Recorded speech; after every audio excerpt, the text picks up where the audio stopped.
just finished playing The Darkness 2. I finally got around to playing it. Right now, you know how we kind of have like this dead space of gaming. So I'm catching up on a lot of my games. Like I'm playing Resident Evil Raccoon City, review coming soon, Assassin's Creed Revelations, and Darkness 2. Darkness 2, as you know from other people's reviews, was pretty short.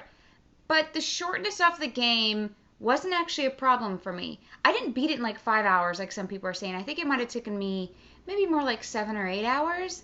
But then again, I do go into like every little corner looking for relics and collectibles. I'm such a collection freak like that. But anyways, so the shortness of the game didn't actually affect my overall score of the game. I thought that the voice acting and the story and the gameplay and the change of environments were so strong and so well done and creative that it made me overlook the fact that the game wasn't, 12 or 40 hours long even.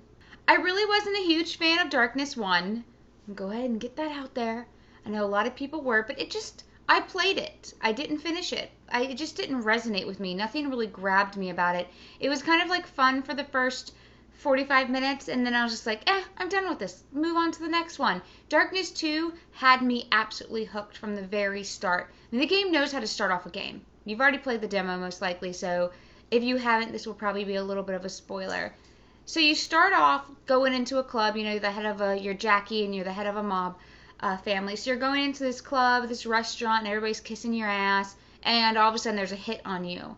And it starts off with you being dragged because your leg is totally busted up and you're like shooting the other guys while you're being dragged. It's definitely a rail shooter at just the beginning. It doesn't stay a rail shooter.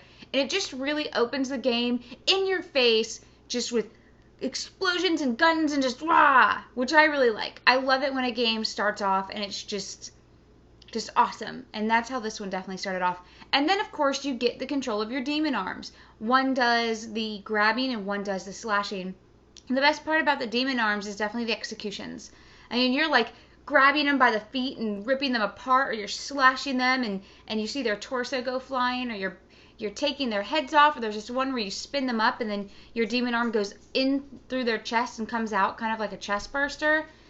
There's just so much awesome deaths and ways to kill people. That's where it gets me. I love creative kills. This game has definitely got tons of creative kills. But on top of that, you also get awesome guns. There's got a skill tree where you can upgrade your darkness powers or upgrade your weapon powers, get new executions. There's just so much to this game. I absolutely loved it. As far as the story goes, you're avenging your true love's death, Jenny. Jenny's killed. I'm not even going to say spoilers on that because the Darkness 1 is so old that if you didn't play it, oh well. But yeah, she's dead. So you're avenging her death, and things are happening. I'm trying to keep the actual story of this one spoiler free. Things are happening, it's questioning your sanity, and you're just wanting to kill. And the darkness kind of takes over. It's like a drug. Once you dabble in it, the more power it gives you. I mean, the more power you give it, the more it takes you over, and you really don't control it anymore. It controls you. I also really, really like the style of the game. It's beautiful. I know a lot of people are giving it shit because it's not, photorealistic graphics, but it just matches the feel of the game for me, and it definitely feels like a moving comic book. And I think Darkness 2 does the whole moving comic book thing better than most games I've seen. And even though it's that kind of cel-shaded, kind of hand-drawn look, it still doesn't give up the attention to details like a lot of games with that art style does. There's still tons of attention to details, and there's still depth of field. A lot of times the drawn stuff loses that depth of field, but Darkness 2 just hits the nail on the head in every single aspect of the game except for the length. But again, the awesomeness of the actual full game makes up for the length. I haven't gone into the co-op yet. The Vendettas mode is a mode where you can go through and play some stuff through co-op, online or offline. I have not gotten into that yet. Again, I just finished the game last night. I loved it. And I was like, oh my god, I gotta get on here and tell you guys about it. And as you know, my Raptor feed updates my Twitter and Facebook when I'm playing a game. So you guys get to see when I'm playing. And a lot of you are asking, what do I think about it? Because they heard it was so short, they didn't want to get it and everything. You guys need to get it. The game's only $40. which is not bad. I say the game's definitely worth the $40. I don't feel ripped off at all, even with how short it is. It was a great, just amazing experience. It tells a story, it gets the job done, the voice acting's a lot of fun, the character development's awesome.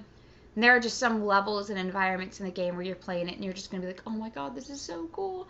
I recommend it to you guys. Definitely check it out. And now that I've finished the story mode and I'm looking for some co-opers, I'm looking for some people to play co-op with. So yeah, let me know in comments or let me know on Twitter that you are available for co-op, and maybe we'll jump in one day because I want to get those achievements. Alright guys, thanks for watching, and as always, I love ya.